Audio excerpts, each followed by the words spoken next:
ప్రభువు మన జీవితంలోనికి వస్తే మనకేం జరుగుతుంది? ప్రభువును మనం మనలోనికి ఆహ్వానిస్తే మన జీవితం ఎలాగా ఆశీర్వదింపబడుచున్నది. చూడండి, ఇక్కడ మనం చూస్తున్న ఆయన తన సొంత ప్రజల మధ్యలోనికి వచ్చాడు. వారు ఆయనను అంగీకరించలేదు. యేసుక్రీస్తు యూదుల మధ్యలో యూదుడిగా పుట్టాడు, కానీ వారు అతన్ని అంగీకరించలేదు గనక ఆయన మనకు దీవెనగా మారాడు.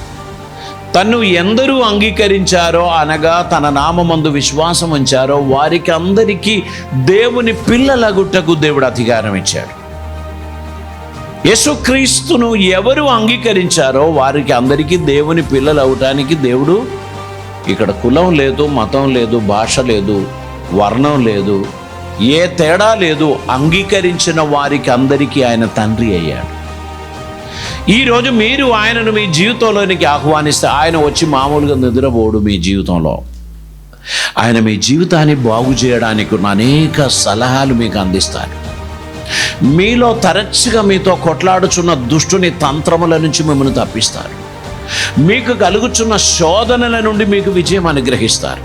యేసుక్రీస్తు మీ జీవితంలో అడుగుపెట్టినట్లయితే మీ చీకటిని ఆయన తొలగిస్తాడు. మీ జీవితంలో ఆయన వెలుగును కలుగచేస్తాడు. యేసు ప్రభువారు మన జీవితానికి వెలుగు అనుగ్రహించడానికి ఆయన వచ్చాడు. ఆయనను అంగీకరించిన వారి జీవితంలో ఆయన ఏ అద్భుతం చేశాడో ఈరోజు ఆయనను అంగీకరించి వారి జీవితంలో కూడా అటువంటి ఆశీర్వాదాలే దేవుడు చేస్తాడు. ఎందుకంటే ఆయన యుగములలో ఉన్నవాడు, ఏకరీతిగా ఉన్నవాడు, అద్భుతం చేయువాడు, మిమ్మును విడువడు, ఎడబాయడు. మీ జీవితంలో అద్భుతం చేస్తాడు. సిన్సియర్గా ఆయనను జీవితంలోనికి ఆహ్వానించుచున్న ప్రతి ఒక్కరికి ఆయన ఆశీర్వాదం ఇచ్చి అందరినీ ఆయన ఆదరించువాడై ఉన్నాడు అనేటువంటి సత్యాన్ని మనం గ్రహించాల్సినటువంటి అవసరత ఉంది. దేవునికి స్తోత్రం. ప్రియులారా, మనమందరము అర్థం చేసుకోవలసినది, మన ప్రభువుకు పక్షపాతం లేదు. ఆయన పక్షపాతి కాడు. వాళ్ళకి నేను ఎక్కువ మేలు చేస్తా, వీళ్ళకి నేను ఎక్కువ సహాయం చేస్తా, అటువంటిది ఏమి ఉండదు. తన్ను ఎందరూ అంగీకరిస్తారో వారికి అందరికీ, అనగా తన నామమందు విశ్వాసం ఉంచిన ప్రతి వారికి తన బిడ్డ అవడానికి దేవుడు అధికారం ఇచ్చాడు. ఇక్కడ ఏం రిజర్వేషన్ లేదు. It is meant for our people. No, there is no partiality in Jesus. ఎందరూ మొరపెడతారో వారు ఏ మతస్థులైనా సరే, ఏ భాష మాట్లాడేవారైనా సరే, ఎటువంటి స్థితిలో ఉన్నవారైనా సరే, యేసయ్యకు మొరపెట్టగా ఆయన వారి మొరను ఆలకిస్తాడు, వారికి జయము అనుగ్రహిస్తాడు. దేవునికి స్తోత్రం. యేసు ప్రభు వారు మన జీవితంలోనికి వస్తే ఎన్నెన్నో అద్భుతములు మన జీవితంలో జరుగుతుంది.